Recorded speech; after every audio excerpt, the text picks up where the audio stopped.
My name is Ijoma Mbama, aka IJ Sugar. Now, I like to give a quick response to a comment on one of the videos I posted recently.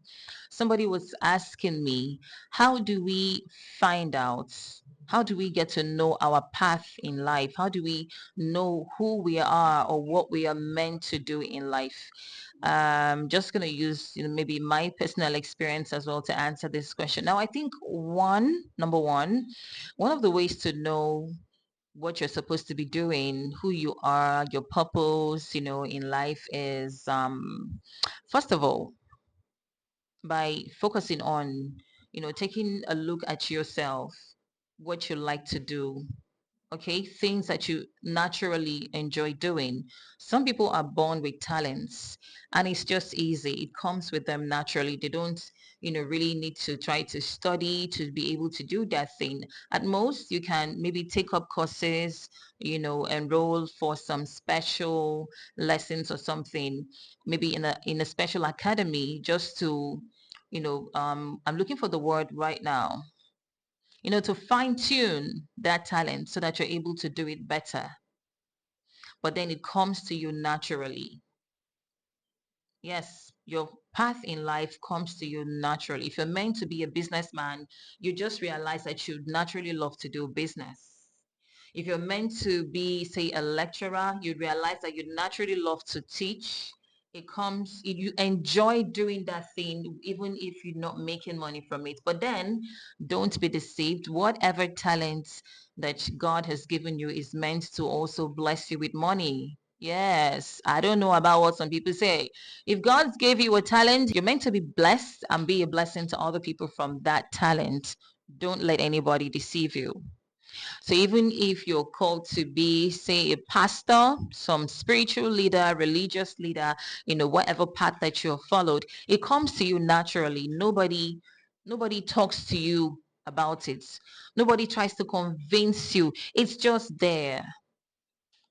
It's just that it's natural and you find pleasure in it. It makes you happy. You do it with ease. That's the idea. Like for some people who are artists, people who are musicians, you just know that the talent is there. It's natural. They're not forcing it. They're not trying to do it. Anybody who is struggling in any particular area, they're probably forcing themselves to do it. Maybe they're not supposed to be there. They're forcing it. It's like my kind of job as a broadcaster, right? I had so many people in my department, during my sets when I was in school, but not all of us are on air. I'm on air. I've always had this flair, even for when I was a child, it has always been there. I used to rehearse news reading at the dining table for my family, right? I would rehearse, doing presentation for my family and they give me a round of applause. I've always loved reading from when I was growing up in school, nursery, primary, secondary. Nami, they do the reading. I've always enjoyed reading. Do you get it? So So that's it basically. That's number one. It comes to you naturally. It's something that you enjoy doing, which is why it doesn't make sense to compare yourself with another person you see excelling in another area. And then because they are excelling in that area, you want to go try out what they are doing. You might go try and you may not excel. Yeah, you might go try and you may not excel because that's not your path that you do not have what it takes to excel in that area. So you need to figure out what you love to do, what you enjoy doing easily, and focus on that. Like my kind of job, as I was saying earlier, not all of us are on air. Me and my colleagues, so let's say people who generally studied mass communication, not everybody will be on air because not everybody has the flair to be on air.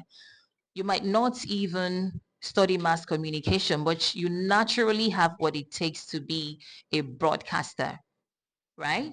Now, what you need to do when you notice that you have that talent naturally, you can now enroll. I mean, we have broadcast schools. They can teach you how it's done, where you get to learn the ethics of the job, and then they brush your talent so that when you come on radio, by the time you start gaining experience, you become a pro. I mean, I've had people who studied banking and finance and they're excelling well in broadcasting. Now that's because they naturally have it in them. They have the voice. I mean, you go, yeah, banker voice. You could be like, guy, what did they do? Yeah. go day radio. you know, and then it's not just the voice, they have the flair naturally. So it comes with ease. They don't have to struggle. That's it. And then some people are beautiful on air as broadcasters, but they know nothing about writing. So if you put them in print journalism, you mess them up because that's not where they will not fit in. And then somebody else who is excelling in the print journalism cannot excel on air because they don't have that. Some people might have both. So you see, work with what you naturally can do with ease. That's how you know your purpose in life. That's how you find your path.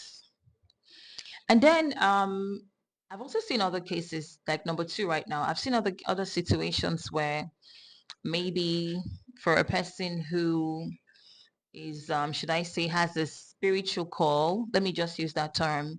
If your path is spiritual, sometimes for some people they're a little bit confused and they want to ask questions like, okay, you know that you're spiritually gifted and you know what your gifts are. It will be obvious to you, by the way. If you're spiritually gifted, you already know what your gifts are. But if you're confused in any way in that aspect, what you're supposed to do is go to the one who has called you and ask them what exactly they want you to do. Yeah, this is where you could go ask questions. You can go to God, or you could go to any other spiritual head that you believe can give you guidance. If you think they can hear from God better than you do. But I also know that if you go to God in all sincerity and ask for direction, that you need direction, God is going to direct you. You get a clear answer somehow. It could be in your dream. You could just hear something would happen and then you get a sense of direction. You get that clarity and you know the path exactly to follow. That is if at any point in time you're having that confusion. You could meet somebody who just, approaches you and starts talking to you. That is if you're having that confusion. God is not limited, and there are different ways He can reach out to us and give us direction if we are confused at any point in time. So I really hope this helps. If you have questions, please go ahead and ask. I'll be responding in the comments section.